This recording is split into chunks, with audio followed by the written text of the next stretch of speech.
save our planet. United Nations and European Commission call for shift toward vegan diet to save the earth.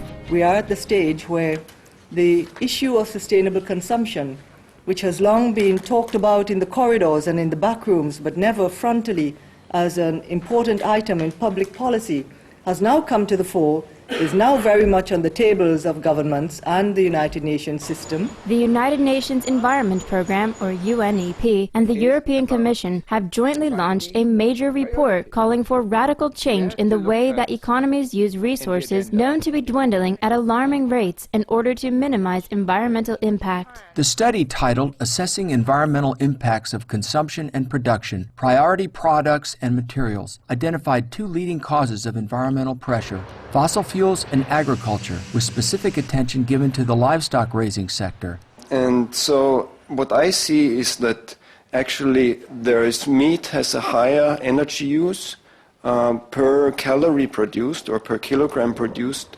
than vegetables. So that is something that we've found from our studies. If we spread our limited resources too thinly and hope that everything is profitable, we will lose. We have to find priorities. And this report is about finding priorities. Authored by researchers from the UNEP-hosted International Panel for Sustainable Resource Management, the report states agriculture and food consumption are identified as one of the most important drivers of environmental pressures, especially habitat change, climate change, water use, and toxic emissions. If we seriously want to talk about the questions of biodiversity, of the water quality, nitrates pollution, of the CO2 emissions, if we seriously want to talk about that, we have to ask for the help of farmers also. The report further explains that with a growing global population and developing economies, the impacts of climate change and environmental degradation will be even more dangerous unless patterns of production and consumption, especially starting at home, become more sustainable.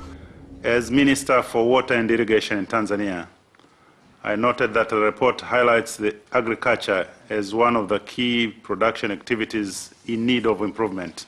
This report states that global household consumption of agricultural goods has an average water footprint of over 1 million liters of water per person per year.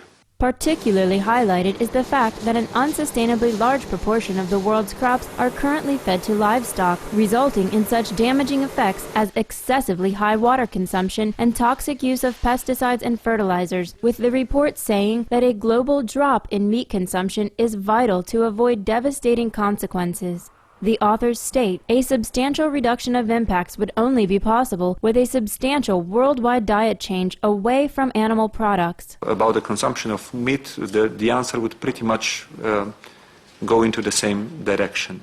I certainly believe that we would need some tax reform. The concrete question of the taxing meat consumption, my answer would be, of course, we have to look with thorough impact assessments. I want scientific facts, I want analysis to be done, but in principle I think that's the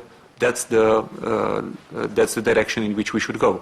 But certainly the thoughts of limiting the meat consumption should be taken seriously. UNEP Executive Director Occam Steiner further highlighted the destructive role of livestock, stating, two broad areas are currently having a disproportionately high impact on people and the planet's life support systems. These are energy in the form of fossil fuels and agriculture, especially the raising of livestock for meat and dairy products. Some tough choices are signaled in this report, but it may prove even more challenging for everyone if the current paths continue into the coming decades.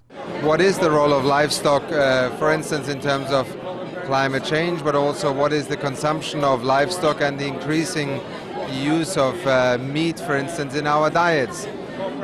Our role is to inform people and to also give them the opportunity to perhaps change their lifestyles by having better information. The report, which will be presented to world governments, urges policymakers to adopt strict but creative measures to avoid these adverse consequences. This is a time now for reports such as this to help the analysis and the decision-making of governments and entities everywhere. Our appreciation, Executive Director Steiner, United Nations Environment Program, European Commission, and International Panel for Sustainable Resource Management Scientists for your leadership in stating the need to prioritize a widespread shift to a diet free of animal products. May wise governments and individuals worldwide quickly heed this call to ensure the survival of lives on Earth. Supreme Master Ching Hai has similarly spoken on many occasions of the immense toll of meat and fish production on the planet, tirelessly urging for a global switch to plant-based fare, as in the following excerpt from an October 2009 video conference in Germany.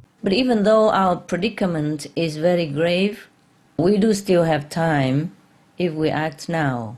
And the solution is still very simple. Well, you know.